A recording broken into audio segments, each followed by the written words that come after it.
Secretariat എന്ന് പറയുന്ന ഒരു പാർട്ടി ഗ്രാമമാണെന്ന് പലരും കരുതുന്ന കാലം. സെക്രട്ടേറിയറ്റ് മാത്രമല്ല, കളക്ടറേറ്റുകൾ പോലും പാർട്ടി ഗ്രാമമായി മാറിയിരിക്കുന്നു. ഇത്തരം അസ്വസ്ഥതകൾ CPM-ൽ മാത്രമല്ല, UDF-ലുണ്ട്, BJP-ലുണ്ട്. ഇവിടെ BJP-ൽ ആത്മഹത്യ പോലും നടന്നു. ഒരു RSS-കാരൻ താമര അല്ലാതെ മറ്റൊരു ചിഹ്നത്തിൽ കുത്തില്ല എന്ന് പറഞ്ഞു. പക്ഷെ വേണമെങ്കിൽ വോട്ട് ചെയ്യാതെ മാറി നിൽക്കാം. അല്ല, അങ്ങനെയൊക്കെ സംഭവിക്കും. ഒരു 10 സീറ്റാണ് അവർ കഴിഞ്ഞ തവണ കിട്ടിയത്. 20 ആക്കാൻ അനായാസം കഴിയുമെന്നാണ് എൻ്റെ വിശ്വാസം. 20 ആക്കിയ തീരെ മോശമല്ലേ? അതിലപ്പുറം പോകണമെങ്കിൽ അത്ഭുതങ്ങൾ സംഭവിക്കണം. ഉറപ്പാണ്.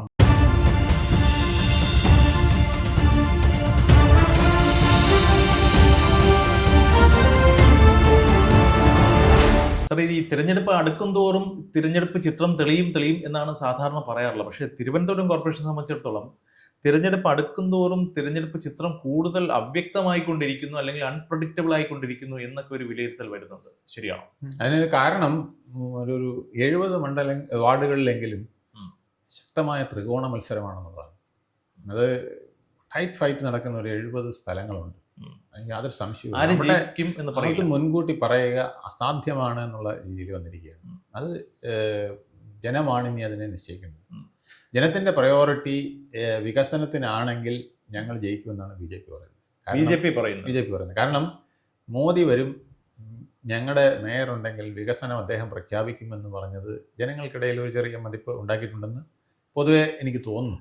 അവിടെയാണ് ഒരു ചോദ്യം. അതായത് ഒരു തദ്ദേശ സ്ഥാപനത്തിന്റെ വികസന അജണ്ട അല്ലെങ്കിൽ ഭരണ അജണ്ട മുന്നോട്ട് വയ്ക്കാൻ ഒരു പ്രധാനമന്ത്രി തന്നെ വരണമോ എന്നോ എതിർപക്ഷം ചോദിക്കുന്നുണ്ട്. അല്ലെങ്കിൽ ഇതൊക്കെ വെറും ഗിമിക്കാണെന്നുള്ള ആക്ഷേപമാണ് അവർ ഉന്നയിക്കുന്നത്. അതാണ് BJP-യുടെ ഒരു പ്രത്യേകത.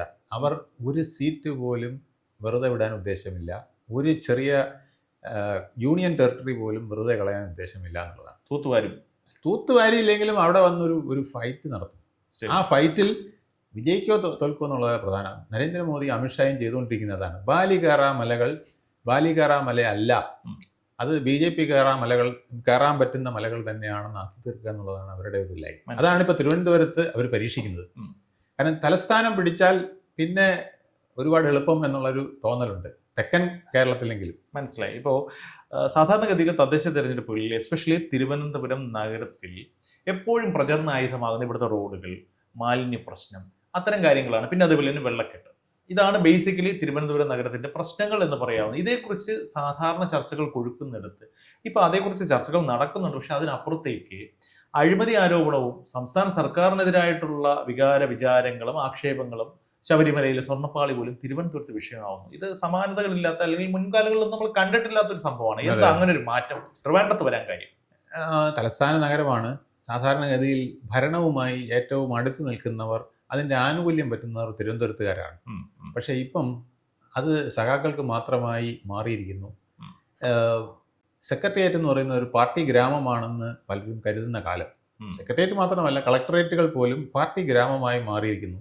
പോലീസ് സ്റ്റേഷനുകൾ പാർട്ടി ഗ്രാമമായി മാറിയിരിക്കുന്നു എന്ന് പരാതി പറയുന്നവരുടെ എണ്ണം ഞാൻ ഇപ്പോൾ കൂടുതലായിട്ട് കാണുന്നു എന്നുള്ളതാണ്. ഞാൻ ഈ റെസിഡൻസ് ഡിവിഷനുമായിട്ട് ബന്ധപ്പെടുന്നതുകൊണ്ട് ഞാൻ പറയാം. മനസ്സിലായി. ഒരുപാട് പേർക്ക് അത്തരം പരാതി ഉണ്ട്. അത് നമുക്ക് സഹിക്കാൻ പറ്റൂല സാറേ എന്ന് പറയുന്നവരുണ്ട്. ഒരു നിവേദനം സ്വീകരിക്കാൻ തയ്യാറില്ല. അത് നിങ്ങൾ പാർട്ടി ഓഫീസിൽ കൊടുക്കുക, അല്ലെങ്കിൽ അവർ വഴി വരിക, അല്ലെങ്കിൽ അവിടുത്തെ ആള് തന്നിട്ടുണ്ട്, നിങ്ങളുടെ നിവേദനമൊന്നും നമുക്ക് ആവശ്യമില്ല എന്ന് പറയുന്ന ഒരു സമീപനം പലയിടത്തും ഉണ്ടാകുന്നു എന്നുള്ളതാണ് ഒരു പൊതുവെയുള്ളത് ഒരു ധാരണ. പക്ഷേ ഈ CPM-ന്റെ ഒരു സിസ്റ്റം നമ്മൾ കീഴ്വഴക്കം നമ്മൾ നോക്കുകയാണെന്നുണ്ടെങ്കിൽ ഇപ്പോൾ അവരുടെ MLA-മാരായാലും ജനപ്രതിനിധികളായാലും അവരുടെ പാർട്ടി ഓഫീസിനോട് ചേർന്ന്, ഇപ്പം ഫോർ എക്സാമ്പിൾ ഇന്ന ഏരിയ കമ്മിറ്റി, ആ ഏരിയ കമ്മിറ്റി ഉൾപ്പെടുന്ന MLA-യുടെ ഓഫീസ് ആ ഏരിയ കമ്മിറ്റിയിലായിരിക്കും പ്രവർത്തിക്കുക. അപ്പോൾ ഒരാൾക്ക്, ഒരു സാധാരണക്കാരി, ചിലപ്പോൾ ഒരു ആ പാർട്ടിയോട് വിയോജിപ്പുള്ള ആളായിരിക്കാം, ആ പാർട്ടി തന്റെ MLA-ക്ക് ഒരു നിവേദനം കൊടുക്കണമെങ്കിൽ അത് ഞാൻ ഏത് രാഷ്ട്രീയ പ്രസ്ഥാനത്തെയാണ് എതിർക്കുന്നത് ആ പ്രസ്ഥാനത്തിന്റെ ഓഫീസിൽ കയറിയാലേ പറ്റൂ എന്നുള്ളൊരു സാഹചര്യം പലയിടങ്ങളിലും ഉണ്ട്. ഈ തദ്ദേശ തെരഞ്ഞെടുപ്പിലും അത്തരം സംഭവങ്ങൾ ഫാക്ടർ ആയി എന്നാണോ താങ്കൾ പറയുന്നത്? അത്തരം സംഭവങ്ങൾ ഒരുപാട് സ്ഥലത്ത് ഫാക്ടർ ആയിട്ടുണ്ട്. ആ ഫാക്ടർ മറ്റുള്ളവർ യൂസ് ചെയ്യുകയും മിസ്യൂസ് ചെയ്യുകയും ചെയ്യുന്നുണ്ട്. മനസ്സിലായി. അതായത് പാർട്ടി പ്രവർത്തകർ തന്നെ, എതിർ പാർട്ടി പ്രവർത്തകർ ചെയ്യുന്നുണ്ട്. പാർട്ടി പ്രവർത്തകർ ചെയ്യുന്ന ഏറ്റവും വലിയ പ്രശ്നം പാർട്ടിയിലെ മിടുക്കന്മാരെന്ന് ഞാൻ പറഞ്ഞാൽ ജനങ്ങൾക്കിടയിൽ ഇറങ്ങി പ്രവർത്തിച്ച് ജനങ്ങളുടെ പ്രീതി സമ്പാദിച്ച് പാർട്ടിയുടെ പോസ്റ്റർ ഒട്ടിപ്പ് മുതൽ ജാഥയ്ക്ക് വരെ ആളെ സംഘടിപ്പിച്ചൊക്കെ നിൽക്കുന്ന പലർക്കും ഇന്ന് സീറ്റില്ല CPM-ൽ. അത് അവരെ വളരെയധികം അസ്വസ്ഥമാക്കുന്നുണ്ട്. അതുപോലെ പാർട്ടി സ്ഥാനങ്ങളിലും അവർ പലരും വന്നിട്ടില്ല എന്നുള്ളത് അവർക്ക് വേറെ വിഷമമാണ്. മനസ്സിലായി. ഞാൻ 35 വർഷമായിട്ട് ഈ പാർട്ടിക്ക് വേണ്ടി എൻ്റെ വീട്ടിൽ കയറാറില്ല ഞാൻ പലപ്പോഴും. പക്ഷെ പാർട്ടി ഓഫീസിൽ ഇനി കയറാത്ത ഒരു ദിവസം പോലും ഇല്ല. അല്ലെങ്കിൽ കയറിയിട്ട് ഇറങ്ങാത്ത ദിവസങ്ങളില്ല എന്ന് പറഞ്ഞ ആൾക്കാർ വരെ ഈ ഏരിയ കമ്മിറ്റിയിൽ നിന്നും ലോക്കൽ കമ്മിറ്റിയിൽ നിന്നും തഴയപ്പെട്ടു എന്ന് പറഞ്ഞ് കരയുന്നവരുണ്ട്. ഇത്തരം അസ്വസ്ഥതകൾ CPM മാത്രമല്ല UDF ഉണ്ട്, BJP ഉണ്ട്. ഇവിടെ BJP ആത്മഹത്യ പോലും നടന്നില്ലേ? CPM മാത്രം കുറ്റം എന്നാ നമുക്ക് പറയാൻ പറ്റും. അല്ല, അതിനകത്തെ കാരണം CPM-നകത്ത് അങ്ങനെയൊന്നും സാധാരണയില്ല. പ്രവർത്തിക്കുന്നവന് ഇടം കൊടുക്കുന്ന കേരളത്തിലെ ഏക പ്രസ്ഥാനം CPM ആണെന്നാണ് ഇതുവരെ പലരും പറഞ്ഞിട്ടുള്ളത്. അത് മാറി. മറ്റേ ചമച്ചയടിച്ച് സ്ഥാനം നേടുന്നതാണ് UDF-ൽ നമ്മൾ പലപ്പോഴും കണ്ടത്. പെട്ടിയെടുക്കൽ, നേതാവിന്റെ കൂടെ യാത്ര ചെയ്യുക, നേതാവിനെ കാറിൽ കൊണ്ടുവന്ന് ബസ് സ്റ്റാൻഡിലോ എയർപോർട്ടിലോ റെയിൽവേ സ്റ്റേഷനിലോ വിടുക, ഇംഗിതമറിഞ്ഞ് പെരുമാറുക, അവരെ പിന്നെ സൂചിപ്പിക്കുന്ന വർത്താനം പറഞ്ഞുകൊണ്ടിരിക്കുക. ഈ വിഭാഗങ്ങൾക്കാണ് UDF-ലൊക്കെ സീറ്റ് കിട്ടുന്നത്. അതുകൊണ്ട് പലപ്പോഴും അവിടെ ആ ഒരു അവജ്ഞയോടെയാണ് അവർ കണ്ടിരുന്നത്. പക്ഷെ CPM-ൽ അങ്ങനെയല്ല, മറിച്ചാണ് പറഞ്ഞിരുന്നത്. ആരാണോ ഉത്തമ പാർട്ടി പ്രവർത്തകൻ അവനായിരിക്കും ഇവിടുത്തെ സ്ഥാനാർത്ഥി, അല്ലെങ്കിൽ ഇവിടുത്തെ പാർട്ടിയുടെ ഒന്നാം സ്ഥാനത്ത് നിൽക്കുക എന്ന് പറഞ്ഞതിലേക്ക് മാറ്റം വന്നിരിക്കുന്നു എന്ന് സങ്കടപ്പെടുന്ന ഒത്തിരി പേരുണ്ട്. തിരുവനന്തപുരം ഉള്ളുകളി എനിക്കറിയില്ല. തിരുവനന്തപുരം കോർപ്പറേഷൻ പ്രോസ്പെക്റ്റിൽ ഇത് കൂടുതലാണെന്നാണ് താങ്കൾ പറയുന്നത്. കൂടുതലാണ്. കാരണം താങ്കൾ നേരത്തെ പറഞ്ഞ ഒരു കാര്യത്തിലേക്ക് വരാം. അതായത് തിരുവനന്തപുരം നഗരസഭയിലെ മെജോറിറ്റി ആൾക്കാരും സർക്കാർ സംവിധാനങ്ങളുമായി ചേർന്ന് നിൽക്കുന്ന ആൾക്കാർ, അല്ലെങ്കിൽ സർക്കാർ ഉദ്യോഗസ്ഥർ, താങ്കൾ സർക്കാർ ഉദ്യോഗസ്ഥനായിരുന്നല്ലോ, ഈ സർക്കാർ ഉദ്യോഗസ്ഥരെ സംസ്ഥാന സർക്കാർ കഴിഞ്ഞ് കുറേയധികം നാളുകളായി കൈകാര്യം ചെയ്യുന്ന ഒരു രീതിയുണ്ട്. അവർക്ക് ആനുകൂല്യങ്ങൾ കിട്ടുന്നില്ല, DA കിട്ടുന്നില്ല, കേന്ദ്ര സർക്കാർ കൊടുക്കുന്നു, ഇവിടെ കിട്ടുന്നില്ല, ഇവിടെ കൊടുക്കാതിരിക്കുകയും കേന്ദ്രത്തിനെതിരെ സമരം ചെയ്യാൻ പോവുകയും ചെയ്യുക. ഇതൊക്കെ ഇവർക്ക് ഉള്ളിൽ ഒരുപാട് പ്രശ്നങ്ങളുണ്ട്. അതേസമയം കഴിഞ്ഞ കുറച്ച് നാളുകളായിട്ടൊരു മരുത്വമലെ ഇത് മരുന്ന് കൊടുക്കുന്നത് പോലെ, വ്രതസഞ്ജീവനി കൊടുക്കുന്നത് പോലെ ചെറിയ ആനുകൂല്യങ്ങളൊക്കെ അടുത്തിടെ പ്രഖ്യാപിച്ചു. DA-യുടെ കാര്യത്തിലൊക്കെ പ്രഖ്യാപനങ്ങൾ വന്നിട്ടുണ്ട്. ഈ ഒരു സാഹചര്യത്തിൽ സർക്കാർ ഉദ്യോഗസ്ഥരോട് സംസ്ഥാന സർക്കാരിന്റെ ഒരു ചെയ്ത്ത് വഴക്കം, അത് ഈ തദ്ദേശ തെരഞ്ഞെടുപ്പിൽ തിരുവനന്തപുരത്ത് വോട്ടർമാരെ എങ്ങനെ സ്വാധീനിക്കും? അതിനകത്ത് കുറച്ച് സ്വാധീനിക്കാൻ സാധ്യതയുണ്ടെങ്കിലും, പോസിറ്റീവാണോ നെഗറ്റീവാണോ? കുറച്ച് അനുകൂലമായിട്ട് സ്വാധീനിക്കാൻ സാധ്യതയുണ്ട്. അത് എവിടെയെന്ന് വെച്ചാൽ സബ് ഓഫീസുകൾ, ചെറിയ ചെറിയ ഓഫീസുകൾ പ്രവർത്തിക്കുന്നവർക്ക്.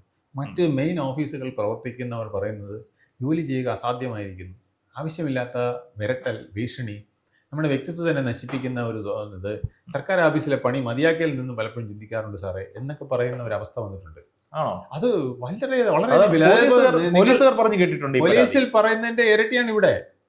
അതിപ്പോ പല ഓഫീസിലും പറയുന്നത് വളരെ മോശമായിട്ടാണ് സംസാരിക്കുന്നത്. അത് ചെയ്യാൻ ഒക്കില്ലെങ്കിൽ കാസർഗോഡ് പോകാൻ തയ്യാറായിക്കും. പക്ഷെ അവിടെ ഒരു കാര്യം, അവിടെ എനിക്കൊരു ചെറിയൊരു വിയോജിപ്പുണ്ടെന്ന് വേണമെങ്കിൽ തന്നെ പറയാം. അതായത് പോലീസ് സ്റ്റേഷനിൽ ഓക്കെ ഫൈൻ, ക്രൈംസ് വരുമ്പോൾ പാർട്ടിക്ക് ഫേവർ ആയിട്ടുള്ളവർക്ക് അനുകൂലമായിട്ട് നിന്നില്ല എന്നുണ്ടെങ്കിൽ പോലീസ് ഉദ്യോഗസ്ഥർ ഇത്തരത്തിലുള്ള വിരട്ടലുകളൊക്കെ നേരിടേണ്ടി വരുന്നത് കേട്ടിട്ടുണ്ട്. പോലീസുകാർ അത് രഹസ്യമായെങ്കിലും സമ്മതിക്കുന്നുണ്ട്. പക്ഷേ സർക്കാർ ഓഫീസുകൾ പൊതുവെ ഒരു ഇടത് തരംഗമാണ്, പൊതുവെ നമ്മുടെ NGO യൂണിയന്റെ ഒരു അപ്രമാദിത്വമാണ്. അതെല്ലാം ഇപ്പൊ സഖാക്കന്മാർക്ക്, പാർട്ടി സഖാക്കന്മാരായ സർക്കാർ ഉദ്യോഗസ്ഥർക്ക് രക്ഷയില്ലെന്നാണ് താങ്കൾ പറയുന്നത്. പാർട്ടി സഖാക്കളാണെങ്കിൽ രക്ഷയുണ്ട്. അതായത് സാധാരണ ജീവനക്കാരൻ പറയുന്നത് സാറേ 2 മാർഗമേ ഉള്ളൂ. ഒന്ന് സഖാവാകുക, പണിയെടുക്കാതെ ഇങ്ങനെ കറങ്ങി നടക്കുക, നേതാവായിട്ട് ജാഥയ്ക്കും മറ്റു പരിപാടികൾക്കും പോയി പിന്നെ പാർട്ടി പിരിവ് നടത്തി. പിരിവ് വളരെ മസ്റ്റാണ്. സഖാക്കന്മാരാണെങ്കിൽ സേഫാണ്. അങ്ങനെ പോകണം. അങ്ങനെ പോകണമെങ്കിൽ പക്ഷേ സീറ്റിലിരിക്കാൻ ഒക്കില്ല. എന്നും ജാഥയ്ക്കും പരിപാടിക്കും മറ്റു കാര്യങ്ങൾക്കും പൈസ പിരിവിനൊക്കെ ആയിട്ട് പോകാനുള്ള മനസ്സ് വേണം. അതിന് തയ്യാറാവണം. അതിന് തയ്യാറല്ലാത്തവർക്ക് വലിയ ഉമിഷ്ടമാണ്. കാരണം അപ്പോൾ അവർ പിന്നെ ചോദിക്കുന്ന പൈസ കൊടുത്തിട്ടും ഉണ്ടായിരുന്നാൽ കുഴപ്പമില്ല. പക്ഷേ അവർക്ക് പലപ്പോഴും അതിന് കഴിയാറില്ല. വലിയ തുകയാണ് ചോദിക്കുന്നത്. പിന്നെ അവരോട് വ്യക്തിപരമായിട്ട് പെരുമാറുന്നത് പലപ്പോഴും വളരെ മോശമായിട്ടാണ്. തന്നില്ലെങ്കിൽ തട്ടിക്കളയും, ഇവിടുന്ന് കാസർഗോഡ് പോകാൻ ഉടുപ്പും മുണ്ടുമൊക്കെ തേച്ച് വെച്ചോ എന്ന് പറയുന്ന രീതിയിലേക്ക് വരുമ്പോൾ അവർക്ക് ഒരുപാട് പ്രശ്നമുണ്ട്. അപ്പോൾ സർക്കാർ പിന്നെ ഈ ട്രാൻസ്ഫർ നോംസ് ഉണ്ടാക്കിയത് LDF ആണ്, EK നായനാരാണ്. പക്ഷെ ഇപ്പൊ ട്രാൻസ്ഫർ നോംസ് ഒന്നും ഇല്ല. ആരെ എപ്പോ വേണോ എവിടെ വേണോ തട്ടാം. ആ നോംസ് ഒന്നും ഇപ്പൊ ബാധകമല്ല. നോംസിന് കോടതി പറഞ്ഞാൽ പോലും തിരിച്ചു വരുമ്പം ആ നോംസ് വെച്ചിട്ടാണെങ്കിൽ ആ നോംസ് വെച്ചിട്ട് കിട്ടിയതിന് കോടതി അനുകൂലം വന്നാൽ പോലും ചിലപ്പം പണി കിട്ടുന്ന അവസ്ഥയിലേക്കാണ് പോകുന്നത്. ശരി. അപ്പോൾ തിരുവനന്തപുരത്ത് ഒരു മേജർ ചങ്ക് എന്ന് പറയുന്നത് ഈ സർക്കാർ ഉദ്യോഗസ്ഥരാണ്. അപ്പോൾ അവരുടെ പ്രവർത്തനങ്ങൾ സ്വാഭാവികമായിട്ടും ഇവർക്കൊരു എതിരായിട്ടുള്ള ഒരു വികാരം ഉണ്ടാക്കിയിട്ടുണ്ട്. അതവിടെ നിൽക്കട്ടെ. അപ്പോൾ നമ്മൾ കുറച്ച് പിന്നിലോട്ട് സഞ്ചരിച്ചു കഴിഞ്ഞാൽ വീട്ടമ്മമാർ അല്ലെങ്കിൽ സാധാരണക്കാർ, അടിസ്ഥാന വർഗത്തിന് ഒരുപാട് ആനുകൂല്യങ്ങൾ പിണറായി സർക്കാർ കൊടുത്തിട്ടുണ്ടായിരുന്നു. ഇതൊക്കെ തിരുവനന്തപുരം നഗരസഭാ പ്രോസ്പെക്റ്റിലാണ്. ഞാൻ ഗ്രാമപ്രദേശങ്ങളുടെ കാര്യമല്ല പറയുന്നത്. തിരുവനന്തപുരം നഗരസഭയിലുള്ള സാധാരണക്കാരായ വോട്ടർമാരെ എങ്ങോട്ടായിരിക്കും അടുപ്പിക്കുക? അതിനും ഒരു പ്രത്യേകത ഉള്ളതെന്ന് വെച്ചാൽ ഈ ആനുകൂല്യങ്ങൾ കിട്ടിയത് അധികവും സഖാക്കൾക്കാണ്. സഖാക്കന്മാര് വോട്ടർമാരാണ്. അതെ, അത് ആനുകൂല്യം കിട്ടിയില്ലേലും ഒരു വോട്ട് ചെയ്യുമായിരുന്നു. കൊടുത്തോണ്ട് പ്രത്യേകിച്ച് പ്രയോജനം, കൊടുത്തില്ലേലും വോട്ട് ചെയ്യും. പക്ഷെ കൊടുത്തതുകൊണ്ട് അവർ തൃപ്തിയാണ്, യാതൊരു സംശയവുമില്ല. ഇപ്പൊ പെൻഷൻ കിട്ടി. 28 ലക്ഷം പേര് മാത്രമായിരുന്നു ഉമ്മൻചാണ്ടി സർക്കാരിന്റെ കാലത്ത് പെൻഷൻ, ഫാമിലി പെൻഷൻ ക്ഷേമ പെൻഷൻ അർഹരായിട്ടുള്ള- കിട്ടിയിരുന്നു അർഹരായിട്ടുള്ളവർ. ഉം. ഇപ്പൊ അത് 62 ലക്ഷമായി. ഉം. ഈ മാറിയതിൽ അധികവും എലിജിബിൾ അല്ലാത്ത ഒത്തിരി പേരുണ്ട്. ആ എലിജിബിൾ അല്ലാത്ത അധികവും സഖാക്കളാണ് എന്ന് പരാതി പറയുന്നവർ ഒത്തിരി ഉണ്ട്. അപ്പൊ എന്നാൽ അതിനേക്കാൾ എലിജിബിൾ ആയ എനിക്ക് തന്നില്ല എന്ന് പരാതി പറയുന്നുണ്ട്. ഇതിന്റെ കുഴപ്പം എന്താണെന്ന് വെച്ചാൽ ഉം. നമ്മൾ രണ്ടുപേരും ഒരുപോലെ ദുഃഖിതരാണ്, നമുക്ക് രണ്ടുപേർക്കും ഒരുപോലെ അർഹതയുണ്ട്. ഉം. അല്ലെങ്കിൽ എന്നേക്കാൾ ഒരുപടി താങ്കളെക്കാൾ ഒരുപടി അർഹൻ ഞാനാണ് എന്നിരിക്കവേ എന്നെ തഴഞ്ഞിട്ട് താങ്കൾ കൊടുക്കുമ്പോൾ ഉണ്ടാകുന്ന പ്രശ്നം എന്നറിയാമോ? ഉം. എനിക്ക് പകയാണ് വരുന്നത്. പാർട്ടിക്കാർക്കിടയിലും പ്രശ്നമുണ്ട്. ആ പ്രശ്നങ്ങളുണ്ട്. ശരി. അത് അത് ഞാൻ പറഞ്ഞ കാശ് പിരിച്ചു കൊടുക്കുന്നവർക്ക്, ആളെ കൂട്ടി കൊടുക്കുന്നവർക്ക്, പിന്നെ എറാൻ മൂളിയായിട്ട് നിൽക്കുന്നവർക്കൊക്കെ ഒരുപാട് ചാൻസ് കിട്ടുന്നു, അല്ലാത്ത സഖാക്കൾക്ക് കിട്ടുന്നില്ല എന്ന പരാതിയുണ്ട്. ശരി. ഇപ്പൊ ആ സഖാക്കന്മാരുടെ കാര്യം ഇവിടെ നിൽക്കട്ടെ. നമ്മൾ UDF വന്നു കഴിഞ്ഞാൽ ഒരു മുൻ MLA, മുൻ മന്ത്രിയുടെ സ്പീക്കറുടെ മകനാണ് നിൽക്കുന്നത്. ആൾ അതെ. ചില്ലറക്കാരനല്ല, ഒരു അല്ല. യുവാവാണ്. ഒരു മുൻ MLA ഇറക്കി കളിക്കുമ്പോൾ UDF ജയിക്കാൻ വേണ്ടി തന്നെയാണ് കളിക്കുന്നത്. എത്രത്തോളം വർക്കാവും? ഒരു 10 സീറ്റാണ് അവർ കഴിഞ്ഞ തവണ കിട്ടിയത്. അത് 20 ആക്കാൻ അനായാസം കഴിയുമെന്നാണ് എൻ്റെ വിശ്വാസം. 20 ആക്കിയ തീരെ മോശമല്ലേ? അതിലപ്പുറം പോകണമെങ്കിൽ Magic നടക്കണം. അത്ഭുതങ്ങൾ സംഭവിക്കണം. ഉറപ്പാണ്. 30 കിട്ടണമെങ്കിൽ പോലും വലിയ പണിയെടുക്കേണ്ടിയിരിക്കും. അപ്പൊ പിന്നെ ഈ K മുരളീധരനെ പോലുള്ള നേതാക്കന്മാർ സംസ്ഥാനത്ത് ഉടനീളം ഓടി നടന്ന് ഈ പണിയെടുക്കുന്നതൊന്നും ഫലവത്താകില്ല എന്നാണോ താങ്കൾ പറയുന്നത്? ഫലവത്താകാതിരിക്കാനുള്ള ഒരുപാട് പിന്നെ ബദൽ സാധനങ്ങൾ അവിടെ നിൽക്കില്ലേ. ഈ ബദൽ സാധനം എന്ന് പറയുന്നത് BJP ആണോ? BJP മാത്രമല്ല, കോൺഗ്രസ്സുകാരിൽ തന്നെ പാര വയ്ക്കുന്ന ഒത്തിരി പേരുണ്ട്. ആണോ? അതുണ്ട്. അത് മുട്ടയുടെ ഒരു ഉദാഹരണം വെച്ചല്ലേ പറയുന്നത്? മുട്ടയുടെ ഒരു ഉദാഹരണമല്ല. നിങ്ങൾ ഏത് പിന്നെ മുൻ കൗൺസിലർമാർ എത്ര പേര്? ഇപ്പോൾ മഹേശ്വരൻ നായർ പൊന്നയ്ക്കാമുകളിൽ മത്സരിക്കുന്നു. ആരായിരുന്നു? കോൺഗ്രസിന്റെ മുൻ ജീവാത്മാവും പ്രതിപക്ഷ നേതാവ്. ജീവാത്മാവും പരമാത്മാവും. അതാണ് നഗരസഭയിലെ മഹേശ്വരൻ നായർ അല്ലാതെ വേറൊരു മുഖം ഇപ്പം അതൊക്കെ പറയാനില്ല. നഗരസഭ എന്ന് പറയുമ്പോൾ ആദ്യം മഹേശ്വരൻ നായരെയാണ് ഓർമ്മ വരിക. ശരി. ആ മഹേശ്വരൻ നായർ എവിടെയാണ്? തമ്പാനൂർ സതീഷ്. ഇങ്ങനെ പല ആൾക്കാർ നമ്മൾ ഇതൊന്നും ഒന്നും രണ്ടും അല്ല, പല ആൾക്കാരെ സ്ഥാനാർത്ഥിയായതും അല്ലാതെയും ഒരുപാട് പേര്. ഇപ്പം അത് വേറൊരു കാര്യം കൂടെ എനിക്ക് പറയാനുള്ളത്, ഇപ്പം തെക്കൻ ജില്ലകളിലെങ്കിലും കുറഞ്ഞ പക്ഷെ തെക്കനിലല്ല വടക്ക് വരെ BJPയോട് ഒരു ചാണകസംഖ്യ എന്നുള്ളത് മാറിയൊരു ആളുകൾക്ക് ഇത് നമുക്കും വേണമെങ്കിൽ ഉടുപ്പിടാം, ഒരു താമരഷാൾ ഇടുന്നതിൽ തെറ്റില്ല എന്ന് പറയുന്ന ഒരു കാലഘട്ടത്തിലേക്ക് നമ്മൾ മാറിയിരിക്കുന്നു. മാറി. കണ്ണൂരിൽ ഒരു പിന്നെ മുസ്ലിം ലീഗുകാരൻ വരെ ഇപ്പം BJPയിൽ ചേർന്ന് വനിതാ സ്ഥാനാർത്ഥി വന്നു. വനിതാ സ്ഥാനാർത്ഥിയല്ല, ഒരു പിന്നെ ഉമ്മർ ഫറൂഖ്. അദ്ദേഹം നരേന്ദ്രമോദി സംസാരിക്കുന്ന പോലെയാണ് ഇപ്പൊ സംസാരിക്കുന്നത്. ദേശീയതയിൽ ഊന്നി പ്രവർത്തിക്കാൻ ഞാൻ ആഗ്രഹിക്കുന്നു. അദ്ദേഹം മത്സരിക്കുന്ന കണ്ണൂരിലെ പാനൂർ ഒരു മണ്ഡലത്തിലാണ്. മനസ്സിലായി. ഇപ്പൊ താങ്കൾ പറഞ്ഞ ആ ഒരു കാര്യത്തിൽ വാർഡിലാണ് UDF കുറച്ചൊക്കെ അധികം പ്രശ്നങ്ങളുണ്ട്. അത് അവിടെ തന്നെ നിൽക്കട്ടെ. LDF കാര്യം നമ്മൾ നേരത്തെ പറഞ്ഞു വെച്ചു. പക്ഷേ ഈ തെരഞ്ഞെടുപ്പ് അങ്ങോട്ട് തുടങ്ങിയ സമയത്ത് ഭയങ്കരമായിട്ടൊരു മുന്നേറ്റം നടത്തി, അല്ലെങ്കിൽ നടത്തിക്കൊണ്ടിരിക്കുന്നു, അല്ലെങ്കിൽ നടത്തും എന്നൊക്കെ അവകാശവാദങ്ങളുമായിട്ട് വന്ന ഒരു പ്രസ്ഥാനമാണ് BJP. അവർക്ക് 35-ൽ പരം സീറ്റുകളുണ്ട്.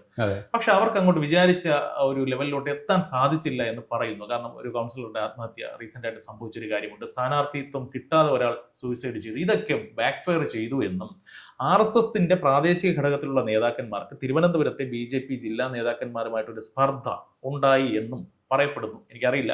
അപ്പൊ ഇതൊക്കെ എത്രത്തോളം BJPക്ക് അനുകൂലമാകുമോ പ്രതികൂലമാകുമോ അതിന്റെ സാധ്യത? അത് കുറച്ചൊക്കെ അനുകൂലമാകാൻ ചില മണ്ഡലങ്ങളിൽ, ഇപ്പൊ തിരുമലയാണെങ്കിൽ അല്ലെങ്കിൽ തൃക്കണ്ണാപുരം പോലുള്ള സ്ഥലങ്ങളിലൊക്കെ താങ്കൾ പറഞ്ഞത് ഇപ്പൊ ആനന്ദിന്റെ ആത്മഹത്യ, അല്ലെങ്കിൽ തിരുമല അനിലിന്റെ ആത്മഹത്യ, ഇതൊക്കെ കൊണ്ട് ആ മണ്ഡലങ്ങൾ, ആ വാർഡുകളിൽ ചില പ്രശ്നങ്ങൾ ഉണ്ടാവാൻ സാധ്യതയുണ്ടെന്നുള്ളത് കവിഞ്ഞ് അത് തന്നെ അവർ കവർ ചെയ്യുന്നുണ്ടെന്നുള്ളതാണ് ഞാൻ മനസ്സിലാക്കിയത്. പക്ഷേ ഇത് പറയുമ്പോഴും BJPയുടെ ജില്ലാ പ്രസിഡന്റ് ആയിരുന്ന ശ്രീ സുരേഷ്, അദ്ദേഹം ഒരു ഇച്ചിരി പറയാൻ പാടില്ലായിരുന്നു എന്ന് വ്യക്തിപരമായി എനിക്കും അഭിപ്രായമുണ്ട്. ആനന്ദിനെ എനിക്ക് അറിയില്ല, അങ്ങനെ ഒരു പ്രവർത്തനമുള്ള അറിയില്ല. ഇനി അറിയില്ലെങ്കിൽ പോലും ഇതെല്ലാം നമ്മുടെ ചങ്കാണെന്ന് പറയുന്നതാണ് ഒരു രാഷ്ട്രീയക്കാരന്റെ മെയ്വഴക്കം. അത് ചെയ്യേണ്ട, എസ്പെഷ്യലി ഒരു തെരഞ്ഞെടുപ്പ് വേളയിൽ അപക്വത പിന്നെ തിരുവനന്തപുരത്തെ പല BJP പ്രവർത്തകർ അതാണ് സുരേഷ് രാഷ്ട്രീയമായി കാണാൻ കഴിയാതെ ഇപ്പോഴും പഴയ ഒരു വൈരി ശൈലിയിൽ പോരടിച്ച് പാർട്ടിക്കകത്ത് നിൽക്കാൻ വേണ്ടി നടത്തുന്നത് പോലെ പൊതുപ്രവർത്തനത്തിൽ പടയോട്ടത്തിന് വന്നു കഴിഞ്ഞാൽ ജനങ്ങളിൽ ഉണ്ടാകുന്ന ഇംപ്രഷൻ ഒരുപാട്. അല്ല, താങ്കൾ പറഞ്ഞു ഇദ്ദേഹത്തിന്റെ മരണം ആ ഒരു പ്രാദേശികമായി 1-2 വാർഡുകളിൽ മാത്രം ഒതുങ്ങി നിൽക്കുമെന്ന് പറയുന്നത്. പക്ഷേ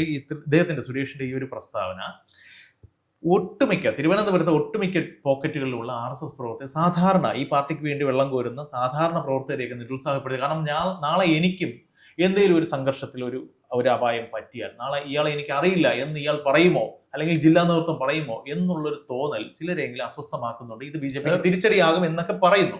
ശരിയാണ്, തിരിച്ചടിയാകാൻ ചാൻസ് കുറവാണ്. കാരണം എന്തറിയാമോ, ഒരു RSSകാരൻ താമര ചിഹ്നം കിടക്കുമ്പോൾ ചുറ്റിയിലോ കൈപ്പത്തിയിലോ കുത്തുവോ? അതാണ് പ്രശ്നം. അതിനുള്ള ചാൻസ് കുറവാണ്. പക്ഷേ അവർ ഭംഗിയായിട്ട് പ്രകടിപ്പിക്കും, ചിലപ്പം പ്രതിഷേധിക്കും, പ്രവർത്തനത്തിൽ ചില മന്ദത കാണിക്കും. ശരി, അത് കുറച്ച് ബാധിക്കുകയും ചെയ്യും. കാരണം 76 സ്ഥാനാർത്ഥികളെ 67 സ്ഥാനാർത്ഥികളെ അവർ ആദ്യം നിർത്തിയതിൽ എല്ലാം അവർ വിജയിക്കാൻ തക്ക സ്ഥലങ്ങളിലാണ് നിർത്തിയത്. 35 സ്ഥലങ്ങളിൽ അവർ കഴിഞ്ഞ തവണ ജയിച്ചതും പിന്നെ ഒരു 30ഓളം സ്ഥലങ്ങളിൽ വളരെ നേരിയ ഭൂരിപക്ഷത്തിനാണ് തോറ്റത്. പക്ഷെ ശബരിനാഥ് മത്സരിക്കുന്ന പിന്നെ കവടിയാറിൽ ഒരു വോട്ടിനാണ് തോറ്റത് BJP-ക്കാര്. മനസ്സിലായി, വെറും ഒരു വോട്ടിന്. പക്ഷെ താങ്കൾ പറഞ്ഞ ആ പോയിന്റിൽ ഒരു കൗണ്ടർ ഒന്ന് ചോദിച്ചോട്ടെ. ഒരു RSS-കാരൻ താമര അല്ലാതെ മറ്റൊരു ചിഹ്നത്തിൽ കുത്തില്ല എന്ന് പറഞ്ഞു.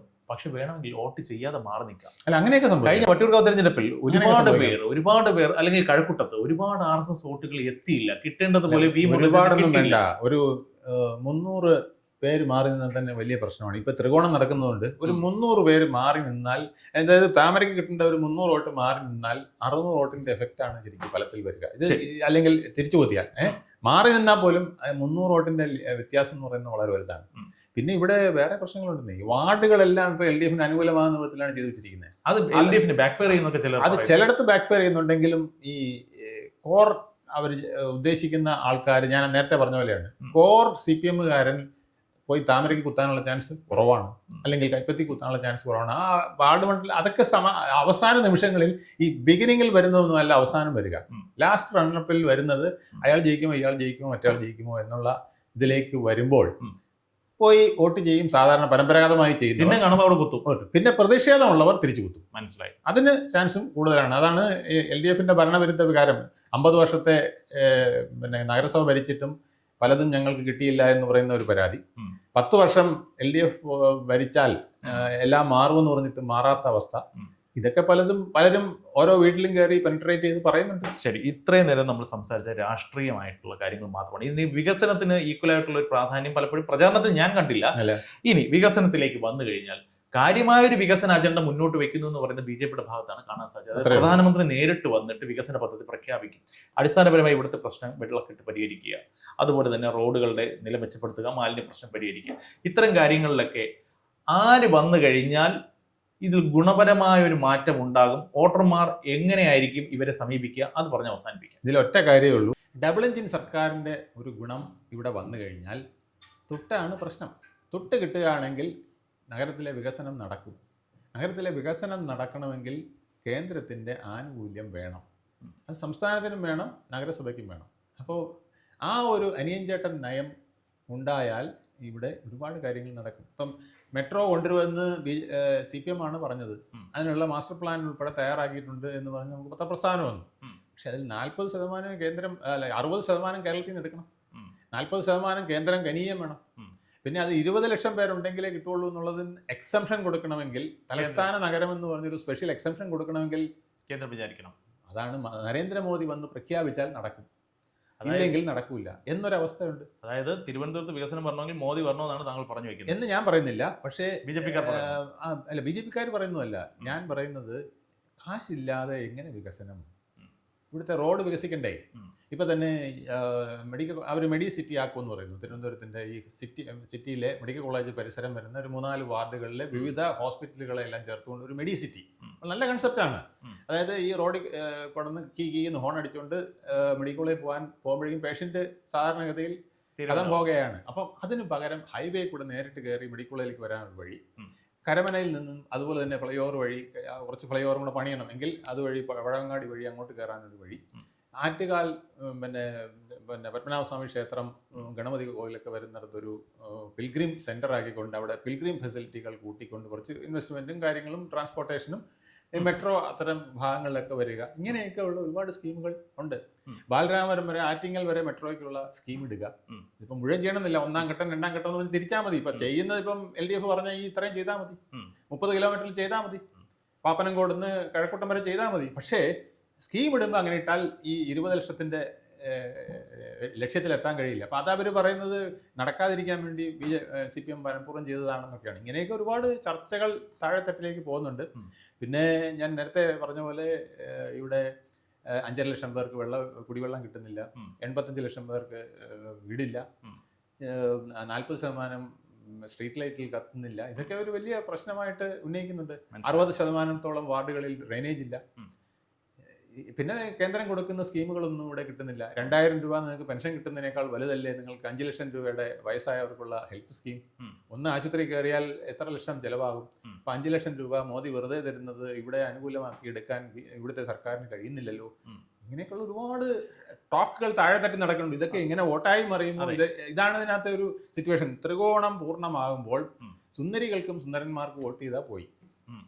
അപ്പോൾ വികസനം നടക്കില്ല, വികസനവും ഇല്ല. അത് അവസാന നിമിഷങ്ങളിൽ ഇത് വരുമോ എന്നുള്ളതൊരു ഏതായാലും ജനങ്ങളെല്ലാം കാണുന്നുണ്ട്, കേൾക്കുന്നുണ്ട്. അവർ തീരുമാനിക്കട്ടെ.